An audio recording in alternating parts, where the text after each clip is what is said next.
Buenas tardes, profesor. Mi nombre es Alicia Cordero. A mí me tocó hablar sobre los inicios del liberalismo en Chile. Partiré por mencionar que este partido político estuvo presente en nuestro país desde 1841 hasta 1891, donde ellos fueron los presidentes que pasaron durante ese periodo.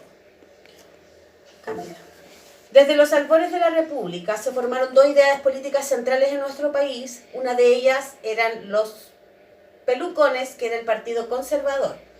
Ellos estaban más proclives al mandato de la Iglesia Católica, a las formas autoritarias y centralistas del gobierno. Por otra parte, tenemos a los pipiolos, que era el Partido Liberal. Ellos aspiraban a una libertad de conciencia y a un ordenamiento jurídico de la República, oponiéndose a todo régimen de fuerza autoritaria y proeclesiástica. En la década de 1820, el periodo de organización republicana, los pipiolos se enfrentaron a los pelucones, pero fueron derrotados en la batalla del Ircay, donde se inició un periodo caracterizado por una política conservadora y autoritaria, plasmada en la Constitución de 1833, que aplastó el ideario liberal. Después de 10 años, en 1842, surgió la Sociedad Literaria liderada por José Victorino Lastarria.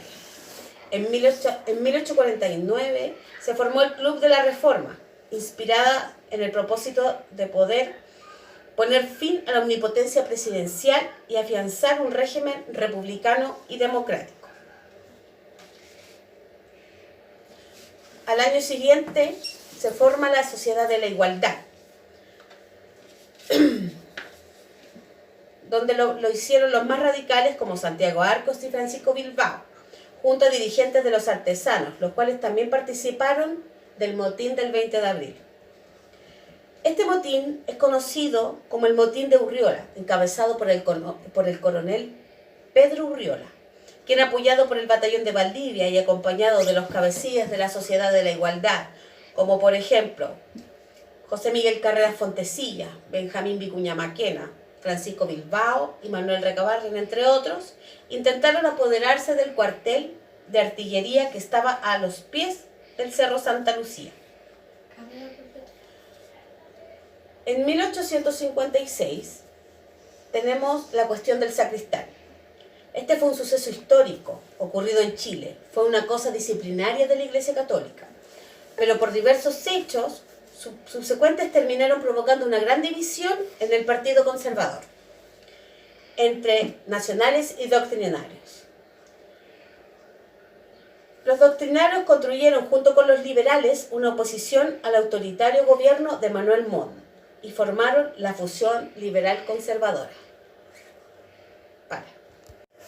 Tras la Revolución de 1859, las élites comprendieron elegir un presidente, el cual fue José Joaquín Pérez. Los liberales pudieron llegar a formar parte del gobierno a través de la fusión que los unía con los conservadores. Los liberales comenzaron a tener mucha más influencia durante este periodo, logrando mantenerse sin alteraciones hasta el año 1891.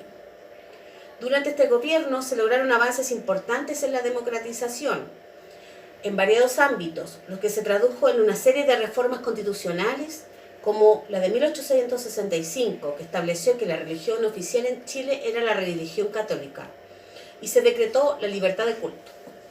En este periodo se comenzaron a exigir mayores cambios, especialmente una reforma electoral, la creación de un régimen de incompatibilidad, la imitación de las facultades presidenciales, suprimir la reelección y la reglamentación de las facultades extraordinarias de las que el Ejecutivo gozaba.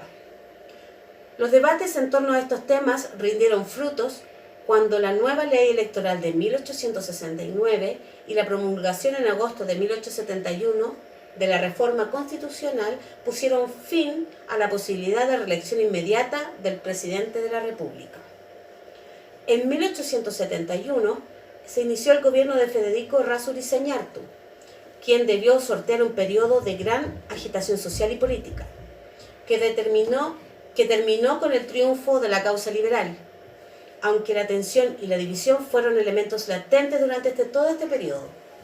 En el contexto de su gobierno se agregaron nuevas reformas que dieron origen a la ley electoral de 1874, que introdujo el voto acumulativo en las elecciones de diputados. Cuando Balmaceda sale presidente, con el apoyo de los liberales, en su gobierno se defendieron las prerrogativas presidenciales, lo que sumado a otros factores políticos y económicos desencadenó la Guerra Civil de 1891, lo que puso fin a la República Liberal. Eso es todo, muchas gracias.